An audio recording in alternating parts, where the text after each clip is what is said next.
Les institutions, s'il vous plaît, toutes les institutions sont concernées. Le président de la République, le ministère, le Parlement, des déplacements de plus de 500%.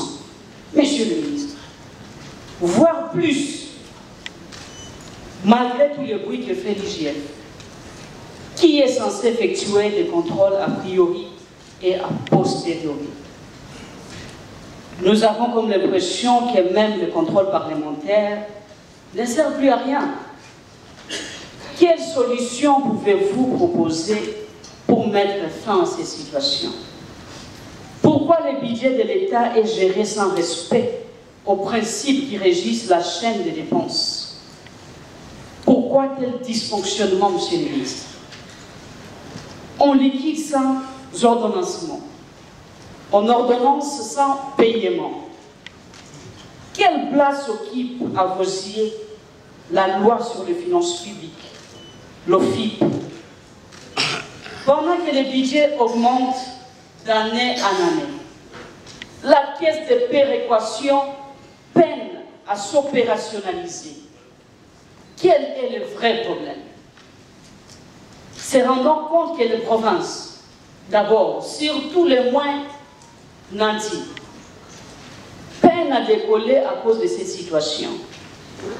Quid du crédit carbone, monsieur le ministre, qui n'est pas apparemment budgétisé, pendant que nous suivons tous les jours les débats sur l'exploitation de nos forêts par les étrangers? Comment le ministère de l'Environnement gère-t-il ces lignes? Les pays sérieux qui comprennent les choses capitalisent les marchés du crédit carbone pour s'occuper des communautés locales dont les rapports, des communautés locales dont les forêts sont sacrifiées. Il nous faut rentabiliser les opportunités qui se présentent actuellement. Ces marchés. Pourquoi n'y a-t-il pas de lignes budgétaires encassées? Monsieur le ministre, comment expliquer ce retard de paiement des salaires, y compris dans votre ministère, monsieur le ministre? C'est pas finalement. Comment expliquer la présence de députés provinciaux devant la primature et la cité de l'OIA? Monsieur le ministre, qu'est-ce qui se passe exactement? Si dans votre propre ministère, on note ces retards, que dirons-nous maintenant d'autres ministères, monsieur le ministre? Les Congolais doivent vivre. Ils ont des problèmes à résoudre. Qu'est-ce qui se passe au moment où vous venez ici encore nous expliquer des choses comme d'habitude, comme si les choses allaient très bien? Ça ne va pas, le pays est en train de reculer pour des petites choses que les populations congolais ne se plaignaient plus, mais aujourd'hui, tout le monde est en train de pleurer. Qu'est-ce qui se passe, monsieur le ministre? Ce que vous dites sur autre chose dans l'exécution, ça devient autre chose. Alors vous allez continuer à revenir ici, nous parler des choses comme si nous venons ici pour blaguer au moment où nous sommes le Parlement. Nous représentons le peuple. Et il faut nous prendre au sérieux, monsieur le ministre. Drôle encore, monsieur le ministre, pour le dire. À part les frais de fonctionnement des ministères, aujourd'hui ils sont payés après les 10, voire même les 20 de d'autres mois et consorts. Et il y a même des élections qui sont organisées. Déjà, les députés provinciaux ne sont pas payés. Comment les municipaux et les autres seront payés? Qu'est-ce qui se passe? Honorable Président, le ministère du Budget actuellement est devenu un service de régularisation de paiement en urgence. Le ministère des Finances vous envoie, monsieur le ministre, qu'il y a des tonnes de dossiers, des régules. Vous parlez autre chose et le ministère des Finances fait autre chose. Le budget ne fait qu'accroître. Mais où vont les fonds alors que même les frais de fonctionnement, comme je venais de le dire, ne sont pas payés? Combien de DTO sont bloqués?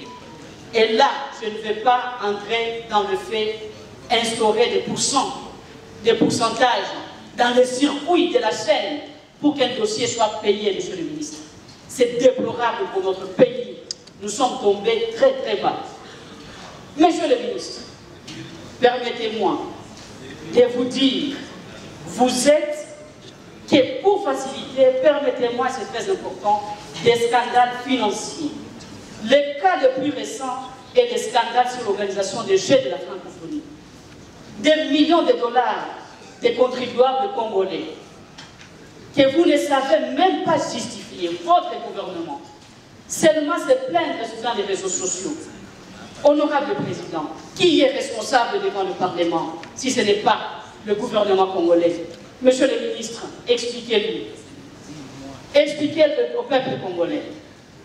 Ils ont droit d'en savoir les détails sur l'utilisation de plus de 324 millions de dollars au moment où nos militaires souffrent au front sans une bonne prise en charge par le gouvernement. Comment expliquer cette taux-là dans un pays sans eau ni électricité, presque dans les 145 territoires du pays? Honorable Président, en conclusion, Monsieur le ministre, le gouvernement n'a aucun respect, honorable Président, pour le peuple congolais. À la place du gouvernement, j'aurais honte de venir ici maquiller les choses. Le gouvernement est responsable de tous les dépassements, car c'est le gouvernement qui les autorise. Comment comprendre des dépassements de plus de 600% pour les Jeux de la francophonie, comme je venais de le dire? Pas de planification. L'histoire retiendra, honorable Président, que ce gouvernement a marqué le peuple congolais. Pour finir, ce budget n'aura rien de nouveau à apporter à ce peuple meurtri et affamé. Il n'y a rien du social dans ce budget. Et même s'il y en a, ça ne restera que de lettres mortes, parce qu'il n'y aura rien comme paiement. Honorable Président, 2 secondes, j'aimerais poser des questions sur le plan diplomatique. Le ministre a parlé de l'appurement des arriérés de cotisation de la RDC dans les organisations internationales. Monsieur le ministre, j'aimerais savoir lesquelles exactement. Quelles sont ces organisations? Si c'est toutes les organisations, j'aimerais avoir les détails, monsieur le ministre. Vous avez parlé de la dotation des missions diplomatiques en matériel roulant et la réhabilitation de certaines missions diplomatiques et postes consulaires. Lesquelles? Honorable Président, je dis et je vous remercie.